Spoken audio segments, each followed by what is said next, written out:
नमस्कार, सत्यदर्शन न्यूज मध्ये आपले स्वागत आहे। मी पायल शहा।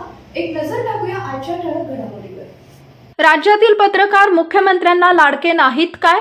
राजा माने यांचा मुख्यमंत्र्यांना सवाल।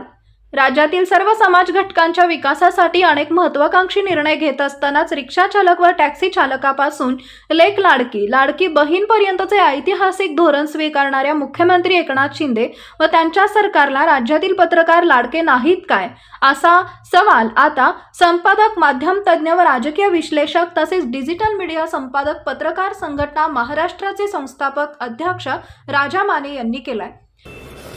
महाराष्ट्रात सध्या योजना आणि योजनांचा पाऊस याविषयीची चर्चा अगदी रंगात आलेली आपण पाहतोय। त्यात अगदी रिक्षा चालक, टॅक्सी चालकांचं महामंडळ असो अथवा ज्येष्ठ नागरिकांसाठीचं महामंडळ असो, अशा अनेक योजना समाजातील सर्व घटकांना, अगदी शेतकऱ्यांपासून शेतमजुरापर्यंतच्या तर योजना मुख्यमंत्री एकनाथराव शिंदे, उपमुख्यमंत्री देवेंद्रजी फडणवीस आणि दुसरे उपमुख्यमंत्री अजितदादा पवार यांचं सरकार जाहीर करतंय, त्याची अंमलबजावणी करते। या पार्श्वभूमीवर सध्या विशेष चर्चेचा विषय ठरलेला आहे तो लेक लाडकी अथवा मुख्यमंत्री माझी लाडकी बहीण योजनेचा। तर एकूणच सर्वच क्षेत्रावर योजनांचा असेल किंवा तिथल्या समस्या निवारणाच्या निर्णयांचा असेल, पाऊस एकनाथराव शिंदे करताना आपण पाहतोय। एक संवेदनशील मुख्यमंत्री, बळीराजाचा मुलगा असलेला मुख्यमंत्री, तुमच्या आमच्यातला मुख्यमंत्री, अशा प्रकारची प्रतिमा निर्माण करण्याचं काम एकनाथराव शिंदे यांनी आपल्या मुख्यमंत्री पदाच्या कारकिर्दीत सातत्यानं केल्याचं आपण अनुभवलं आहे।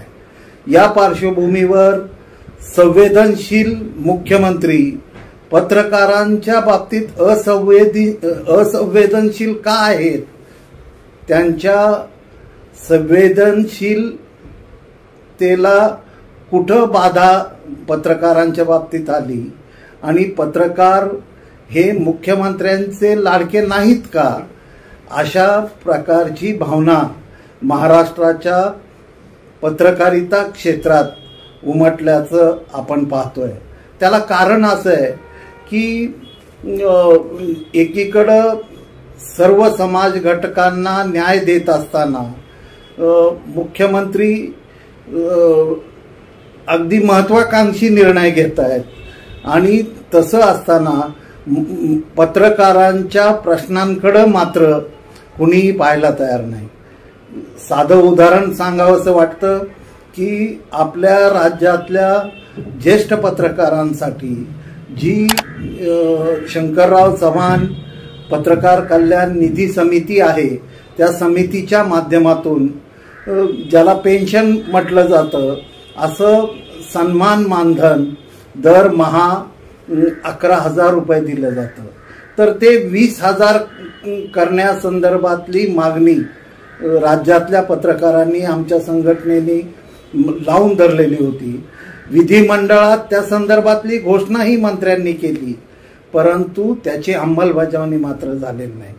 दुर्दैवानं माध्यम क्षेत्र आणि या क्षेत्रात काम करणारी माणसं अस्थिरतेच्या विळख्यात सापडलेली असताना मुख्यमंत्री एकनाथरावजींसारख्या संवेदनशील नेत्यानं पत्रकारांच्या प्रश्नांकडे जाणीवपूर्वक पाहिलं पाहिजे असं माझं मत आहे।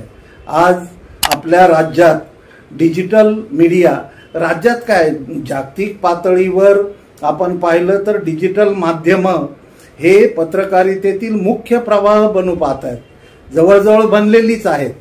मग कोरोनाच्या काळात ज्यावेळी डिजिटल माध्यमांचं महत्त्व जगाला समजलं, अगदी मुख्यमंत्र्यांपासून ग्रामसेवकापर्यंत आणि समाजातल्या गाव पातळीवरच्या सोसायटी पातळीवरच्या माणसाला जर निरोप द्यायचा असेल तर कोरोना काळात आपण पाहिलेलं आहे की डिजिटल माध्यमांच्या फेसबुक लाईव्हच्या पर्यायाशिवाय दुसरा प्रभावी पर्याय शासनापुढं आणि लोकांपुढं नव्हता आणि त्या काळात डिजिटल माध्यमांचं महत्त्व जगाला पटलं आणि तिथून अगदी महाराष्ट्रात गाव पातळीवर डिजिटल पत्रकारिता विकसित होत गेली. एकीकडे कायद्याच्या चौकटीत कुठल्याही प्रकारचं स्थान डिजिटल माध्यमांना आजही मिळालेलं नाही की नोंदणी कशी करायची, नोंदणी केली तरी पत्रकार म्हणून तुम्हाला कोण मान्यता देणार आहेत, असे असंख्य प्रश्न आहेत. या प्रश्नांना संवेदनशील मुख्यमंत्र्यांनी खरं ठोस उत्तर हे शोधायला हवं अशा प्रकारची भावना माझ्यासारख्या पत्रकाराची आहे. या क्षेत्रात आपण जर पाहिलं तर स्थैर्य राहिलेलं नाही. म्हणजे कंत्राटी पद्धत नोकऱ्यांमध्ये आल्यामुळं जोपर्यंत उमेदीचा काळ आहे तोपर्यंत तुमची पत्रकारिता आणि तुम्ही हे लोकांमध्ये असता, तुम्ही स्वतःही रमता आणि आपल्या कौटुंबिक स्थैर्याकडं आपलं दुर्लक्ष होतं. हा सार्वत्रिक अनुभव आहे. माझी लाडकी बहीण म्हणणाऱ्या मुख्यमंत्र्यांनी माझा लाडका पत्रकार म्हणू नये का, आणि ते त्यांनी म्हणावं.